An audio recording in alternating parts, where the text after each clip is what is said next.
10 years, my Freeform Dreadlocks right here.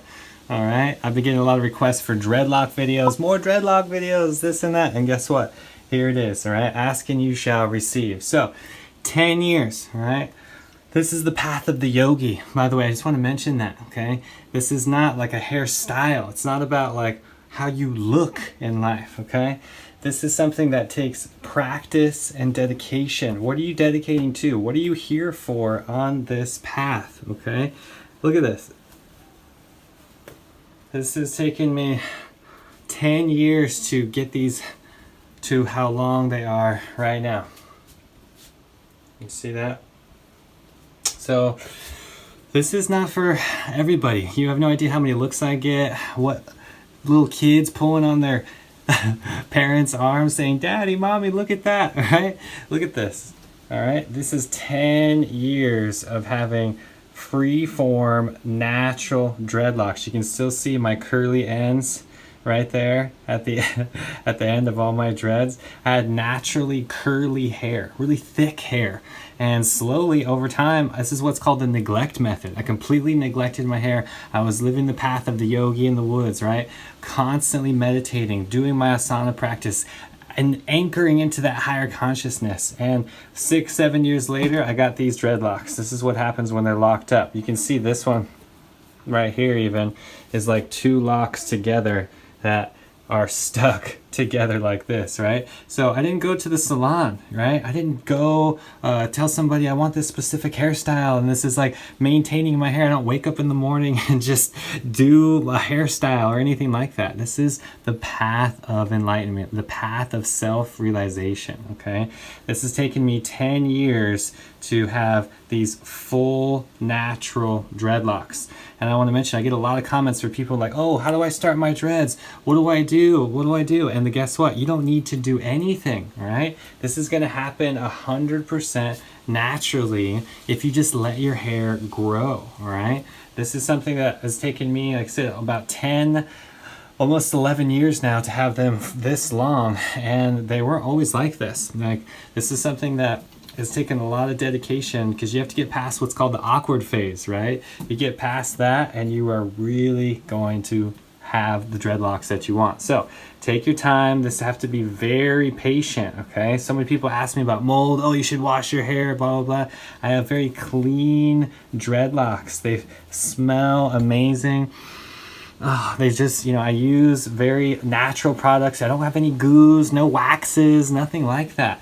I get a lot of comments about my hair, and guess what? This is the path of the yogi. This is the path of enlightenment. So many people don't understand that, and that's what I'm doing this for. I'm doing this to get attuned with my soul, with my spirit, right? I'm here to abide by that living energy that is within us, not to the body, not to, doing my makeup and hair and all these things. That's so silly to me.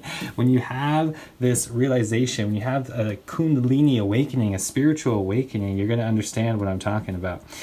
So this is my hair. I get a lot of questions about it. I just want to tell you guys how natural this is, how amazing it is to have such high energy. This is the crown chakra. Like when you saw the hair, that I usually wear it on top of my head like that, and this activates the crown chakra, gets in tune with the higher self. And yes, so I get a lot of, you can see it right here, like I get a lot of things from bed, lint gets stuck in here. Like I said, this is not for everybody. This is something that you have to really understand, that I don't honestly don't care that much about my body. I care about my soul. Yes, I want to abide the body and do what it takes to have a healthy life. But what I'm telling you is everything that I do is attuning to the spirit, okay? And all of those myths about dreadlocks are not real, everybody. They are not real, okay? I love putting stuff in my hair. I make little copper things like this that you can see that are really cool. These rings that I made myself, and this is a bone from a caribou in Alaska. I spent a lot of time in Alaska. So think about what you can do to have your personality in your hair, right? So many things are coming that are energetically stored in our hair, right? There's so many stories, whether it's the Native Americans, whether it's having the attunement, the ability to have these CDs is what it's called in yoga, these powers, these abilities, okay? Understand that everything in this universe is energy. I want to see if I can find a picture of me without dreadlocks, because honestly, a lot of people have never seen me without dreadlocks. A lot of people have never seen it. Dreadlocks are very time consuming, right? I honestly don't recommend it for everybody. This is not for everybody. This is something that takes a lot of time, a lot of practice, okay? Once you get past that awkward phase, you're good. Here's that, you know, some of the lint that I'm talking about earlier. Like, see these little lint things that get stuck in there? You know, I got these little pockets where lint from the pillow or blankets gets stuck. You can see it in there. Like, it's something that I constantly have to do to cleanse and detox my locks. You've probably seen my 10-year dreadlock video. That's like one of my most popular videos on my channel. I don't want my whole channel to turn into dreadlock videos. It's just something that I get asked about every single day. So this is what it takes, everybody. You have to put in the practice.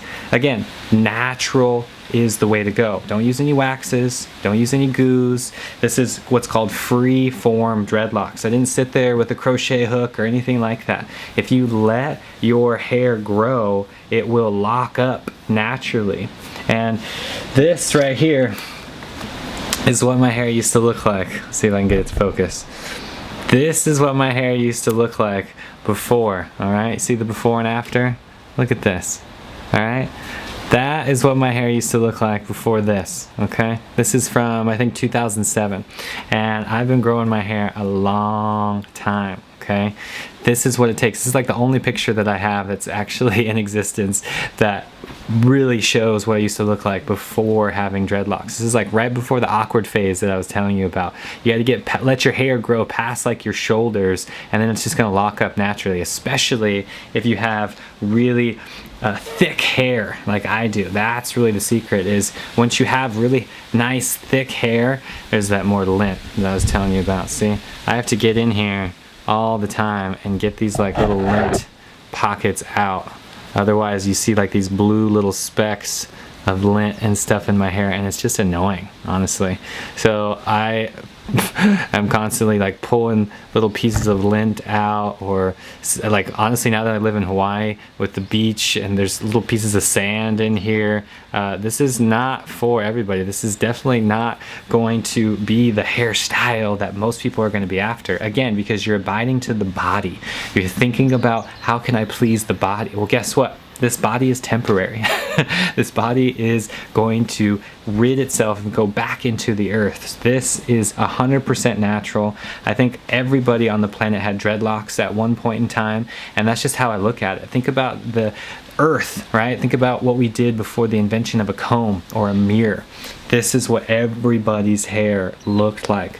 I love ancient scripture. I love looking at pictures of Shiva, people that these gods and goddesses that have this hair that's already on top of their head, right? That is what we are all tapping into, this higher consciousness. So you can use it every part of your life, whether it's the hairstyle that you choose, the clothes that you wear. Everything that you're doing is sending a message. It's sending this energetic response, this ripple effect out into the universe. So the question is, what are you doing? What are you tapping into yourself, right? For me, I want to abide by the spirit. I want to get in tune with the spirit, and my hair is very much a part of that. So this takes many years of dedication on the path, okay? This is not for everybody. Again, I understand. I get so much comment, so much confusion when it comes to dreadlocks. I mean, I wash my hair just like anybody else. That's probably the biggest misconception. People think, oh, you don't have to wash your hair. Now, in the beginning, I definitely did not wash my hair at all, all right? Here's more of that stuff that I was telling you about. This I think this is some sand that got trapped in here in the middle, and this is like, it looks like a piece of I don't know what that is, but there's definitely something in there. I don't know if you can see it. You see that right there? There's something trapped in my hair right there that I'm gonna have to get out. It's probably a piece of feather. No, sorry, I don't know what this is. Anyways, what I'm telling you is think about how you can abide by the Spirit, things that are going to help you evolve spiritually, okay? This is something that I've been doing for a long time, and honestly, I don't even think about it. I don't even think about what my hair looks like. It's not like I wake up in the morning and get up in the mirror and do my hair. No, this is a path of energy and tapping into that higher consciousness. So it's all good. I understand it's not for everybody. I get a lot of looks, I get so many questions, and I'm here for you. Again, if you do this naturally, you're not going to have any problems. This is the solution when it comes to having dreadlocks. We really need to get into the idea of just having free-form locks and none of this going to the salon. You don't need to have them, you know, touched up or anything like that, because this happens naturally. All my roots are still intact. I'm not balding. I have nothing like that, because this is very healthy hair, right? This is nothing to do with all those myths that are out there right there. So hopefully this video cleared some of those myths up for you. Let me know in the comment section below, what do you think? Are you a fellow yogi? I would love to hear your opinion. If you have jettas, that's what these are called, jettas. These are dreadlocks. This has been around way longer than Rastafarianism, way longer than any cultural thing that you can think of right now. This dates back tens of thousands of years, and the Hindu scriptures talk about jettas, our holy locks, right? We need to coil them up right here on top of the head to anchor in that divine consciousness. So that's what I do. That's what I'm all about. This is a very natural thing for me. This isn't something that I honestly didn't even consciously, you know, like want dreadlocks, you know? This is the last picture of me before having dreadlocks, and it's something that I didn't even think about. It's not like I woke up one day and was like, I want dreadlocks, blah, blah, blah. No, I actually started out with like a uni dread after traveling quite a bit, and then finding a farm where I just practice yoga every single day, living in the mountains, living up in tune with the earth, and then slowly over time, I just like, you know, pulled all of the hair out, and you can still see some of the remnants left when, you know, it was a big uni dread, like this one right here. So yeah, these are like connected together. So there's a lot of growth still happening. There's a lot of misconceptions when it comes to dreadlocks, and that uni dread phase for me was very awkward. Once you get past that awkward phase, you are good, and it's all gonna happen for the highest good of all. So thank you guys again for being here. I really appreciate the support and the love. Until next time, I'll check you later.